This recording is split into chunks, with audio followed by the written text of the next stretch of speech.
నమస్తే, welcome to good health. Kidney సమస్యలతో బాధపడుతున్నారా? కిడ్నీస్లో వచ్చే ప్రాబ్లమ్స్ ఏంటి, వాటికి సిమ్టమ్స్ ఏంటి, ఎలా గుర్తించవచ్చు, కిడ్నీ సమస్యలకు ఎటువంటి ట్రీట్మెంట్స్ అందుబాటులో ఉన్నాయి, వరల్డ్ కిడ్నీ డే సందర్భంగా కిడ్నీలపై ఇండియాలో ఎటువంటి ప్రభావం ఉందో మనకు తెలియజేయడానికి మనతో పాటు స్టూడియోలో ఉన్నారు Yashoda hospitals Hitech City senior nephrologist doctor Rajasekhar Chakravarthy garu. నమస్తే సార్. నమస్తే. సో ఫస్ట్లీ అంటే రీసెంట్ టైమ్స్లో ఈ కిడ్నీ ప్రాబ్లమ్స్ అనేవి చాలా ఎక్కువగా చూస్తున్నాము. అంటే ఎలాంటి ఎఫెక్ట్ ఉంది సార్ కిడ్నీస్లో ప్రస్తుతానికి? సో మీరు చాలా కరెక్ట్గా చెప్పారు. ప్రపంచవ్యాప్తంగా కూడా కిడ్నీ సమస్యలు అనేవి చాలా ఎక్కువగా ఉన్నాయి ఇప్పుడు. దాంట్లో ఇండియా లాంటి దేశంలో ప్రతి 100 మందిలో మన జనాభాలో 20 మందికి అంటే 20% ఆఫ్ ద ఎంటైర్ పాపులేషన్లో కిడ్నీ డిసీజెస్ ఉన్నాయి. 2024లో కూడా దేశవ్యాప్తంగా జరిగిన కొన్ని సర్వేస్లో ఇంతకుముందు మనము పెద్దవాళ్ళకు మాత్రమే అని అనుకునేవాళ్ళం. ఇప్పుడు మనకు తెలిసింది ఏంటంటే ఈవెన్ పిల్లలకి, మధ్య వయస్కులకి, ప్లస్ ఎల్డర్లీ పీపుల్ అంటే ఏజ్ ఎక్కువగా ఉన్న వాళ్ళకి, ఏ కేటగిరీలో చూసినా కూడా 20% మందికి ఇండియాలో కిడ్నీ జబ్బు ఉంది అని. ఈ కిడ్నీ జబ్బు అనేది మనము స్టేజెస్లో చూస్తాం. ఫస్ట్ ఎటువంటి సిమ్టమ్స్ లేకుండా ఎవరన్నా కిడ్నీ జబ్బులో బాధపడుతూ ఉండి వాళ్ళకి ఇంకా కిడ్నీ ఫెయిల్యూర్ రాలేదనుకోండి, స్టేజ్ 1 అని అంటాం. సో ఈ 20%లో చాలామంది స్టేజ్ 1, స్టేజ్ 2లో ఉండడం జరుగుతుంది. అయితే కాలక్రమేణా ఈ స్టేజ్ 1 నుంచి స్టేజ్ 2కి, 3కి అలా పెరుగుతూ వెళ్ళినప్పుడు కిడ్నీ ఫెయిల్యూర్ కూడా వచ్చి ఇదే పేషెంట్కి రేపు డయాలిసిస్, కిడ్నీ ట్రాన్స్ప్లాంటేషన్ కూడా అవసరం రావచ్చు. సో అన్నిటికంటే ఇంపార్టెంట్ ఇప్పుడు మనము ఈ మీడియా ద్వారా కూడా చెప్పదలుచుకుంది ఏంటి అంటే, ప్రతి ఒక్కరము కూడా మన దేశంలో సంవత్సరానికి ఒక్కసారి మనము రొటీన్ చెకప్ చేసుకొని చాలా అర్లీ స్టేజెస్లో స్టేజ్ 1లో అలాగా కిడ్నీ జబ్బుని కనుక్కోగలిగితే ముందు ముందు ఇది పెరగకుండా చూసుకునే అవకాశం ఉంటుంది. సో వరల్డ్ కిడ్నీ డే ఏదైతే మీరు ఇప్పుడు మెన్షన్ చేశారో, ప్రతి సంవత్సరము 2వ గురువారము వరల్డ్ కిడ్నీ డేగా పరిగణించబడుతుంది. దీనికి మెయిన్ కారణము ప్రపంచవ్యాప్తంగా ఈ కిడ్నీ జబ్బు ఎక్కువ మోతాదులో ఉండడము. ఎస్పెషల్లీ మన దేశానికి చాలా ఇంపార్టెంట్, ఎందుకంటే మన జనాభాలో 20%కి ఈ జబ్బు ఉంది కాబట్టి. అండ్ అంటే అసలు ఇండియాలో ఇంత ఎక్కువగా కిడ్నీ పేషెంట్స్ పెరగడానికి రీజన్ ఏంటంటారు? చాలా రీజన్స్ ఉన్నాయి. ఒకటి, మనకి ఇప్పుడు ఎంటైర్ వరల్డ్లో డయాబెటీస్ క్యాపిటల్ అని అంటాం మనం ఇండియాని. చైనా తర్వాత ఇండియా, ఇవి రెండు కూడా చాలా ఎక్కువగా డయాబెటీస్ చూస్తున్నాయి. డయాబెటీస్ ఉన్న ప్రతి ఒక్కరికి కూడా కిడ్నీ డిజీజ్ వచ్చే అవకాశం ఉంటుంది వాళ్ళు షుగర్ కంట్రోల్ చేసుకోకపోతే. సో మనకున్న 100 కిడ్నీ డిజీజ్ పేషెంట్స్లో ఒక 30 మంది ఉట్టి డయాబెటీస్ వల్ల మాత్రమే కిడ్నీ జబ్బుతో బాధపడుతుంటారు. అది కాక రక్తపోటు అధికంగా ఉండి కంట్రోల్ లేని వాళ్ళు, పదే పదే నొప్పి మాత్రలు లేదా యాంటీబయాటిక్స్ వేసుకునే వాళ్ళు, ఈ మందుల వల్ల కూడా కిడ్నీ డ్యామేజ్ అయ్యేది జరుగుతుంది. ఇవి కాక ఇండియాకి కొంచెం పెక్యులియర్గా 2 రకాల జబ్బులు ఉన్నాయి. క్రానిక్ గ్లామెరులోనెఫ్రైటిస్ అంటాం. అంటే చిన్నప్పుడు కానీ మధ్య వయసులో కానీ స్లోగా కిడ్నీలో ఇన్ఫ్లమేషన్ మొదలయ్యి యూరిన్లో ప్రోటీన్ లీకేజ్ అని జరుగుతుంది. వీళ్ళకు కూడా కిడ్నీ ఫంక్షన్ క్రమంగా తగ్గి డయాలిసిస్ స్టేజ్ వరకు వెళ్ళచ్చు. నెక్స్ట్ క్రానిక్ ఇంటర్స్టిషియల్ నెఫ్రైటిస్ అని అంటాం. వీళ్ళకి ప్రోటీన్ లాస్ ఉండదు కానీ స్లోగా కిడ్నీ సైజ్ తగ్గిపోవడము, కిడ్నీ ఫంక్షన్ తగ్గిపోవడము జరుగుతుంది. ఇవి కాక మెయిన్ 4-5 కాజెస్ కాక ఈ కిడ్నీలో స్టోన్స్ పదే పదే వచ్చేవాళ్ళు, యూరిన్లో ఇన్ఫెక్షన్స్ పదే పదే వచ్చేవాళ్ళు, లాస్ట్లీ కిడ్నీలో సిస్ అంటాం, అంటే నీటి బుడగల్లాగా కిడ్నీలో రావడం. సో ఇవన్నీ మేజర్ కారణాలు. ఇవన్నీ కూడా మన దేశంలో ఎక్కువగా ఉండడం వల్ల, డయాబెటీస్, బీపీ కంట్రోల్ సరిగా లేనందువల్ల ఈ ట్యాబ్లెట్స్ అక్రాస్ ద కౌంటర్, ఎవరైనా మెడికల్ షాప్కి వెళ్ళొచ్చు, ఏదో మాత్రలు తీసుకోవచ్చు, వాటి వల్ల కిడ్నీ డ్యామేజ్ అవ్వచ్చు. ఇవన్నీ కలిసి మనకి 20% అనే కిడ్నీ బర్డన్, సికేడి అంటాం, క్రానిక్ కిడ్నీ డిజీజ్ బర్డన్ మన దేశంలో ఉండడం జరుగుతుంది. అండ్ అంటే డయాబెటీస్, హైపర్ టెన్షన్ కిడ్నీ ప్రాబ్లమ్స్కి ఎలా దారితీస్తుంది సార్? సో ఎవరైనా డయాబెటీస్ కానీ హైపర్ టెన్షన్ కానీ కంట్రోల్ లేనప్పుడు all over the body changes ఉంటాయి. బ్లడ్ వెజల్స్ అనేవి మనకి బ్రెయిన్లో ఉన్నాయి, హార్ట్లో ఉన్నాయి, కళ్ళల్లో ఉన్నాయి, కిడ్నీలో ఉన్నాయి. ఈ బ్లడ్ వెజల్స్ రక్తపోటుతో కానీ షుగర్ వల్ల కానీ బ్లడ్ వెజల్ డ్యామేజ్ అవ్వడం మొదలవుతుంది. చాలామందికి షుగర్ ఉన్న వాళ్ళకి సంవత్సరానికి ఒక్కసారి ఐ చెకప్ చేసుకోమని చెప్తాం. డాక్టర్ కళ్ళల్లో లైట్ వేసి కంట్లో రెటినోపతి ఉందా లేదా అని చూస్తారు. ఈ రెటినోపతి ఈజ్ నథింగ్ బట్ కళ్ళల్లో ఉన్న బ్లడ్ వెజల్స్లో షుగర్ వల్ల కానీ బీపీ వల్ల కానీ వచ్చే చేంజెస్ని రెటినోపతి అంటారు. ఇవి మనము కంట్రోల్ చేసుకోకపోతే ఈ బ్లడ్ వెజల్స్ బ్లీడింగ్ అయ్యి కంటి చూపు కూడా పోవడం జరుగుతుంది. ఇలాంటి ప్రక్రియనే మన కిడ్నీలో కూడా జరుగుతుంది. కిడ్నీలో ఉన్న మైక్రోస్కోపిక్ బ్లడ్ వెజల్స్, మనం బ్లడ్ వెజల్స్ని సైజ్ ప్రకారంగా పెద్ద వెజల్స్, మీడియం వెజల్స్, చిన్న వెజల్స్ అంటాం. సో కిడ్నీలో ఉన్న మైక్రోస్కోపిక్ బ్లడ్ వెజల్స్ షుగర్తో బీపీతో డ్యామేజ్ అయ్యి స్లోగా ఈ డ్యామేజ్ అనేది పర్మనెంట్ అయిపోయి ఈ కిడ్నీ జబ్బు కూడా ఒక స్టేజ్ నుంచి ఇంకొక స్టేజ్కి పెరగడం జరుగుతుంది. అండ్ కిడ్నీ ప్రాబ్లంలో వచ్చే సిమ్టమ్స్ ఎలా ఉంటాయి సార్? అన్నిటికంటే ఇంపార్టెంట్ మనం ఈరోజు నేర్చుకోవాల్సింది ఏంటంటే కిడ్నీ జబ్బులో ఎటువంటి సిమ్టమ్స్ ఉండవు.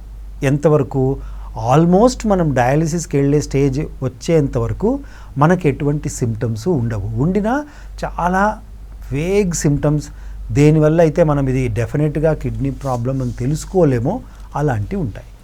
అయితే ఎవరైనా ఎక్కువగా యూరిన్ పోవడం, అంటే రాత్రిపూట ఫర్ ఎగ్జాంపుల్ ఒక పర్టికులర్ ఏజ్కి నైట్లో ఒక్కసారి లేయడం నార్మల్ అనుకుంటే 4-5 టైమ్స్ లేచి యూరిన్ పోవడం అదొక అర్లీ సిమ్టమ్. అలాగే యూరిన్ పోసేటప్పుడు సోప్ వేస్తే ఎలాగైతే నురగగా వస్తుందో అలాగా యూరిన్ పోవడం అనేది కూడా ఒక సిమ్టమ్. ఇవి రెండు కొంచెం అర్లీ సిమ్టమ్స్.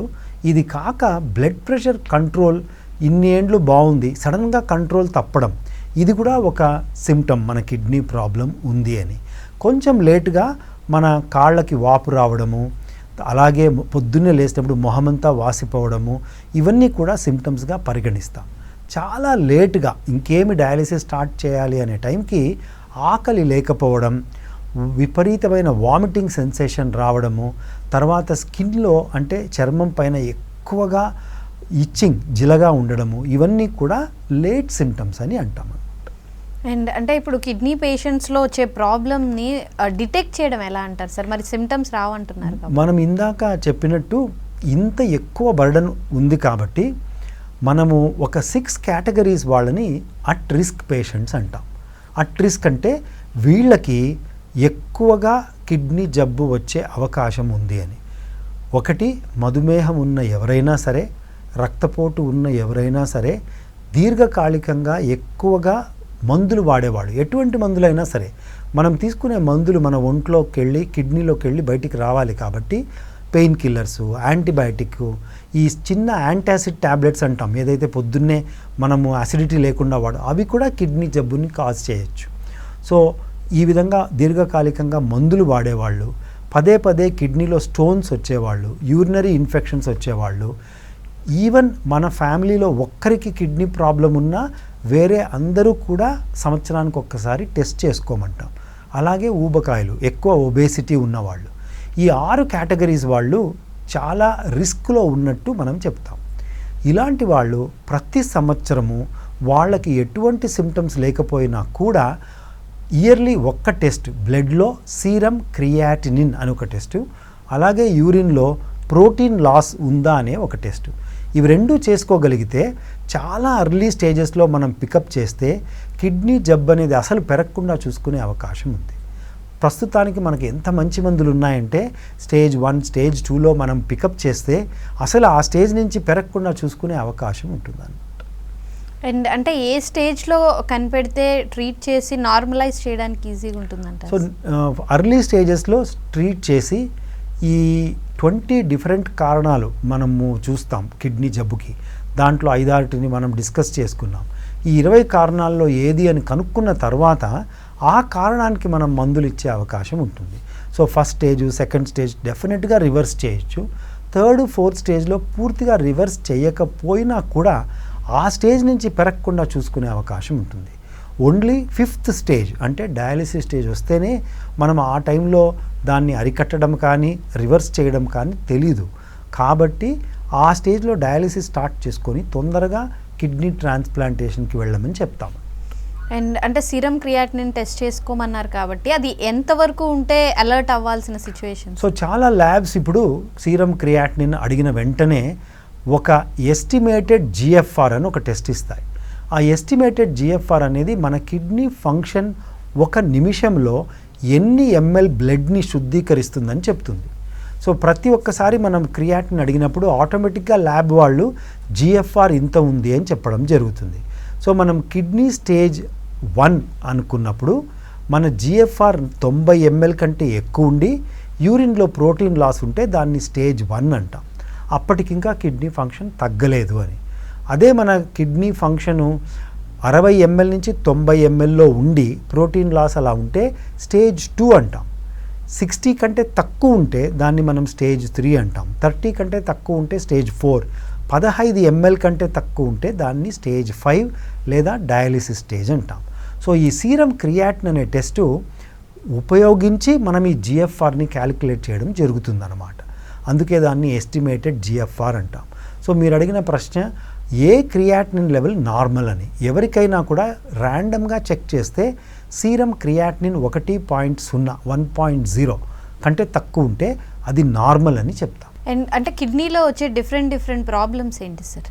సో కిడ్నీలో వచ్చే problems diabetic kidney disease, high blood pressure వల్ల వచ్చే kidney disease, chronic glomerulonephritis, chronic interstitial nephritis, pyelonephritis, ఇవన్నీ కూడా కిడ్నీలో ఉన్న వేరే వేరే భాగాలు, బ్లడ్ వెజల్ కానివ్వండి, ట్యూబ్యూల్స్ కానివ్వండి, ఫిల్టర్స్ ఉంటాయి, మైక్రోస్కోపిక్ ఫిల్టర్స్, వాటిని గ్లామెరులై అంటాం.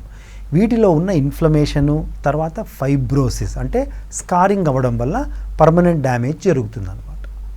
And chronic kidney disease effect అనేది ఇండియాలో ఎంతవరకు ఉందంటారు? మనం ఇందాక డిస్కస్ చేసినట్టు ప్రతి 100 మెంబర్స్లో 20 నుంచి 25% వరకు depending on which part of the country, కొన్ని ఏరియాస్లో ఈవెన్ 30% వరకు డిటెక్ట్ చేశారు, కొన్ని ఏరియాస్లో 20% వరకు డిటెక్ట్ చేశారు.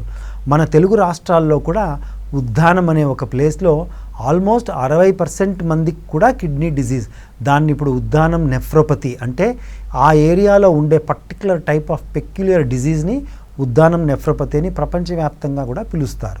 సో ఒక్కొక్క ఏరియాలో ఒక్కొక్క రకంగా కిడ్నీ జబ్బు కారణాలు ఉండి ఆ పాపులేషన్లో కనీసం అంటే 20% కన్నా కిడ్నీ జబ్బు ఉండడం జరుగుతుంది అన్నమాట. అండ్ అంటే ఇప్పుడు టౌన్స్లో సిటీస్లో అంటే ట్రీట్మెంట్ పరంగా ఓకే, కానీ గ్రామీణ ప్రాంతాల్లో మరి ఈ కిడ్నీ ప్రాబ్లమ్స్ని డిటెక్ట్ చేయడానికి కానీ ట్రీట్మెంట్ చేయడానికి కానీ ఎలా ఉంది సార్ కండిషన్? సో ఒక మంచి జరిగింది ఈ మధ్యలో అంటే ఒక లాస్ట్ 5 to 10 ఇయర్స్లో అవగాహన కిడ్నీ జబ్బు గురించి కొంచెం పెరిగింది. ఎవరికైతే అర్బన్ ఏరియాస్ అంటే సిటీస్లో టౌన్స్లో ఉన్నవాళ్ళు మధుమేహం వల్ల ఈ రక్తపోటు వల్ల ఎక్కువగా కిడ్నీ జబ్బులు వస్తాయో, రూరల్ ఏరియాస్ అంటే మన విలేజెస్లో ఈ డయాబెటీస్ హైపర్ టెన్షన్ కొంచెం తక్కువ ఉండొచ్చు పర్సంటేజ్, అక్కడ పెయిన్ కిల్లర్స్ వల్ల ఎక్కువ. సో ఓన్లీ ఒక కారణం మందుల వల్లనే వచ్చేది దగ్గర 20-25% ఉంటే అక్కడ ఉన్న వాళ్ళందరూ కొంచెం అవగాహన పెంచుకొని ఎటువంటి మందులు వాడకుండా అవసరం ఉన్నప్పుడు మాత్రమే వాడి, అది కూడా ఒక డాక్టర్ మీకు ఒక ట్యాబ్లెట్ ఇస్తే ఒక 3 రోజులకి ఇచ్చారనుకోండి, దాని తర్వాత దాన్ని మళ్ళీ వాడకూడదు. సింపుల్ ఈ యాంటాసిడ్ ట్యాబ్లెట్లు కూడా రిపీటెడ్గా వాడడం వల్ల one of the highest reasons మన దేశంలో కిడ్నీ ప్రాబ్లం రావడానికి కారణం. సో విలేజెస్లో మనకి ఇన్ఫ్రాస్ట్రక్చర్ తక్కువ ఉన్నా కూడా కొంచెం అవగాహన పెంచుకొని సింపుల్ మెజర్స్, ఉప్పు తక్కువ తీసుకోవడము, మందులు వాడకుండా ఉండడము, ఎటువంటి టెస్టులు లేకుండా ఉండకపోవడం వల్ల కనీసం సంవత్సరానికి ఒక్కసారి నియర్ బై ల్యాబ్కు వెళ్ళి ఈ మనం డిస్కస్ చేసిన ఒక బ్లడ్ టెస్ట్, యూరిన్ టెస్ట్ ఇంత మాత్రం చేసుకోగలిగితే చాలా వరకు మనము కొత్తగా వచ్చే కిడ్నీ డిసీజ్ని అరికట్టేదానికి అవకాశం ఉంటుంది. అండ్ చాలా మందిలో ఉన్న అపోహ ఏంటంటే కిడ్నీ ప్రాబ్లం వచ్చింది అంటే డైరెక్ట్ డయాలసిస్లో ల్యాండ్ అవ్వడము లేదా కిడ్నీ ట్రాన్స్ప్లాంటేషన్కి వెళ్ళడము అనే ఆప్షన్ అని అనుకుంటారు. అది ఎంతవరకు కరెక్ట్? అస్సలు కరెక్ట్ కాదు. ఎందుకంటే మనకి ఏ జబ్బు అయినా ఈరోజు స్టార్ట్ అయితే మినిమం 10 ఏళ్ళు టైం పడుతుంది మనకి డయాలిసిస్ స్టేజ్ రావడానికి. ఈ 10 ఏళ్లలో మనం ఒక డయాగ్నోసిస్ చేసి తొందరగా పికప్ చేయడం వల్ల ఫర్దర్ అది పెరగకుండా డయాలిసిస్ స్టేజ్కి పోకుండా ఉండే అవకాశం ఉంటుంది. ఈ అపోహ ఎందుకు వచ్చిందంటే చాలాసార్లు ఫస్ట్ టైం టెస్ట్ చేసినప్పుడే క్రియాటినిన్ 6-7 ఉంది, డయాలిసిస్ స్టార్ట్ చేయమని చెప్తాం.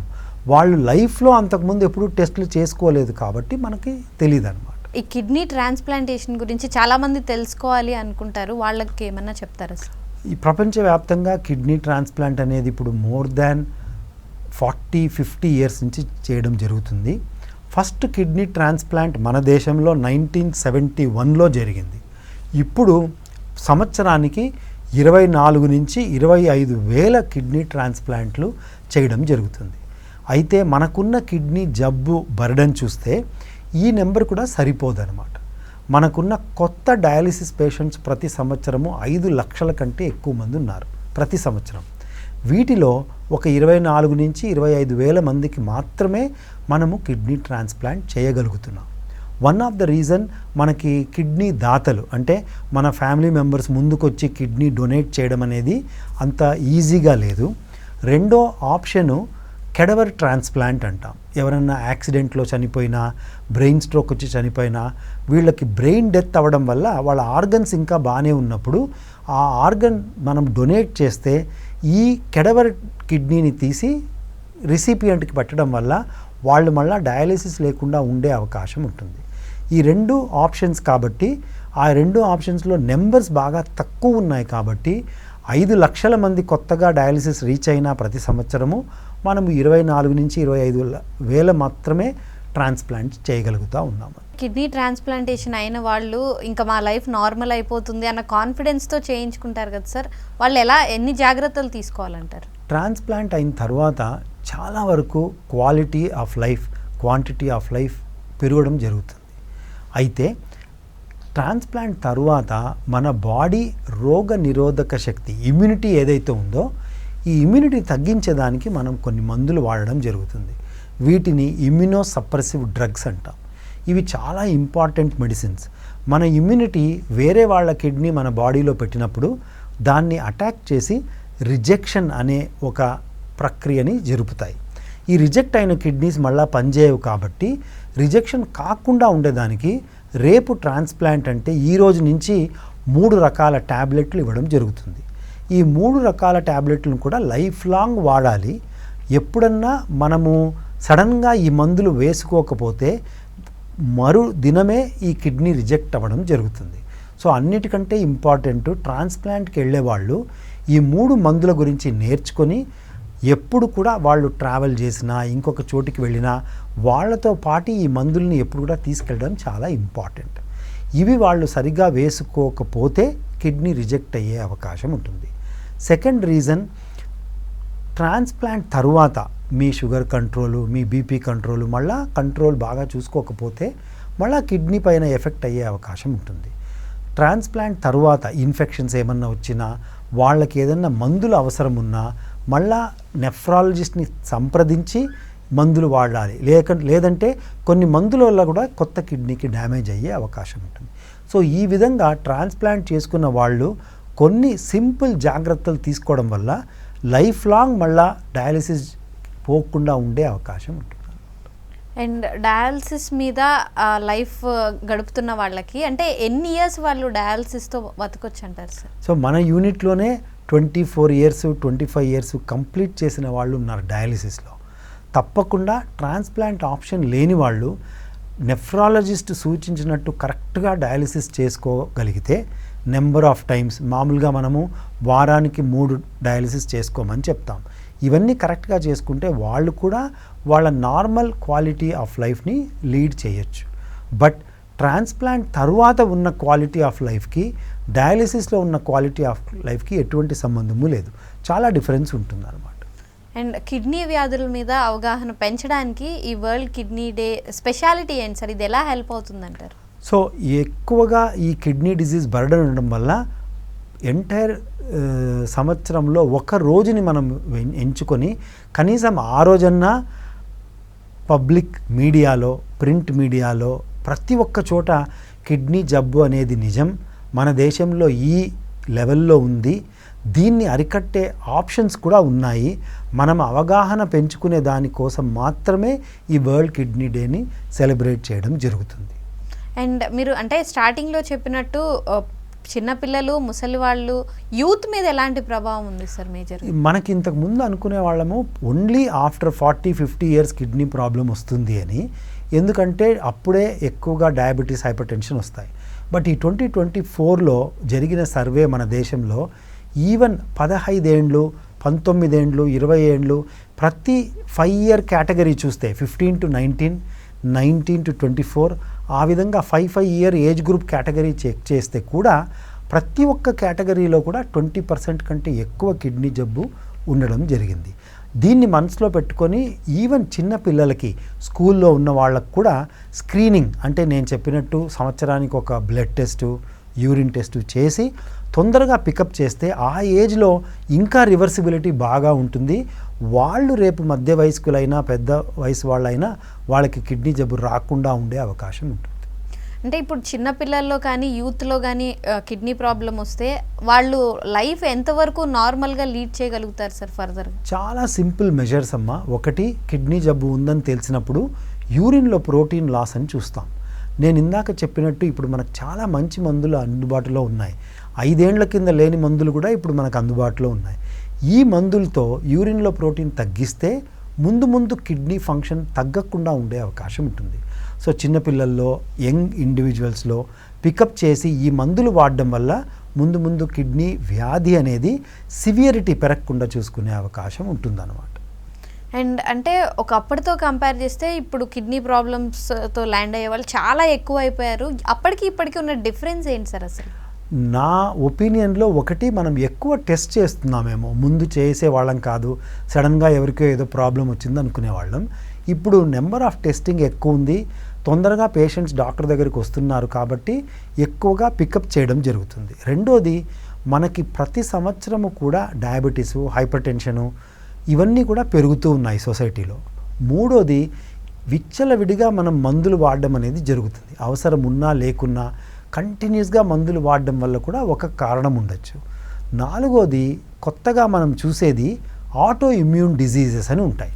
అంటే మన ఇమ్యూనిటీనే మన బాడీలో ఆర్థరైటిస్ కానీ, కంట్లో కూడా కొన్ని జబ్బులు, ఈ ఐరైటిస్ అని కానీ, అలాగే కిడ్నీలో నెఫ్రైటిస్ అని మన ఇమ్యూనిటీనే మన ఆర్గన్స్ని డ్యామేజ్ చేయడం, ఇలాంటి జబ్బులు కూడా మనం ఎక్కువగా పికప్ చేస్తున్నాం ఈ మధ్యలో. అండ్ కిడ్నీ వ్యాధులు రాకుండా కంప్లీట్గా తీసుకోవాల్సిన జాగ్రత్తలు అంటే ఏమంటారు? సో ఒక నార్మల్ పర్సను, తనకు ఎటువంటి కిడ్నీ జబ్బు లేదు అనుకున్న పర్సను ప్రతి సంవత్సరము ఈ స్క్రీనింగ్ టెస్ట్ చేసుకోవడం చాలా ఇంపార్టెంట్. ఎక్కువగా ఉప్పు వాడకుండా ఉండడము ఒక మంచి చిట్కా. ప్రతిరోజు మనము ఇండియాలో 12 నుంచి 15 గ్రాములు ఉప్పు వాడడం జరుగుతుంది. రకరకాలుగా ఫుడ్లో, వంటలో, మనం తినే పికిల్స్లో, ఇవన్నీ కూడా మనకి కొంతవరకు రక్తపోటుకి, బ్లడ్ వెజల్ డ్యామేజ్కి, కిడ్నీ డ్యామేజ్కి దారితీస్తుంది. సో మనందరము నేర్చుకోవాల్సింది, మనకు అవసరము ఒక 4 గ్రాములు లేదా 5 గ్రాములు ఒక రోజులో ఈ ఉప్పు తగ్గించడం మంచిది. కిడ్నీ జబ్బు లేని వాళ్ళు యూరిన్ పల్చగా ఉంచుకుంటే మంచిది. పల్చగా ఎలా ఉంచుకోవాలి? పొద్దున లేచి రాత్రి పడుకున్నంత వరకు 2-3 గంటలకు ఒక్కసారి ఒక గ్లాస్ నీళ్ళలో నీటి పదార్థం ఏదైనా తీసుకోవడం మంచిది. కిడ్నీ జబ్బు ఉన్న వాళ్ళల్లో వాపు లేని వాళ్ళకు కూడా ఈ వాటర్ ఇంటేక్ పెంచమంటాం. So the main thing is salt intake తగ్గించడము, వాటర్ ఇంటేక్ పెంచడము. దీంతో యూరిన్ ఆస్మోలాలిటీ అనేది తగ్గుతుంది, అంటే యూరిన్ పల్చగా ఉంటుంది.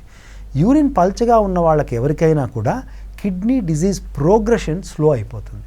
చాలా రకాల కిడ్నీ జబ్బులు ఈ యూరిన్ పల్చగా ఉన్నప్పుడు తగ్గిపోతాయి. బట్ అదే కిడ్నీ డిజీజ్ ఎస్టాబ్లిష్ అయ్యి కాళ్ళవాపు ఉన్న వాళ్ళు ఇది చేస్తే మంచిది కాదు, ఎందుకంటే వాపు ఇంకా పెరగడం జరుగుతుంది. సో వీలైనంత తొందరగా అట్ రిస్క్లో ఉన్నవాళ్ళు, కిడ్నీ జబ్బు ఆల్రెడీ ఉన్నవాళ్ళు నెఫ్రాలజిస్ట్ని సంప్రదించి డయట్ పరంగా, మందుల పరంగా మంచి అడ్వైస్ తీసుకొని పాటించగలిగితే తప్పకుండా మన దేశంలో ఉన్న ఈ కిడ్నీ డిజీజ్ బర్డన్ని మనం తగ్గించిన వాళ్ళం అవుతాం. అండ్ అంటే ఇండియాలో ఇప్పుడు ఈ కండిషన్ని మార్చడానికి ఇటు గవర్నమెంట్ కానీ లేదా హెల్త్ పరంగా కానీ ఎలాంటి మార్పులు వస్తే బాగుంటుందంటారు? అన్ఫార్చునేట్లీ ప్రివెన్షన్లో మనం ఎక్కువ చేయడం లేదు. బట్ డయాలిసిస్ రీచ్ అయిన వాళ్ళకి 10 ఏండ్ల కింద మనము చూసినా ఇప్పుడు ఆల్మోస్ట్ ప్రతి టౌన్లో కూడా డయాలిసిస్ ఫెసిలిటీస్ ఉన్నాయి.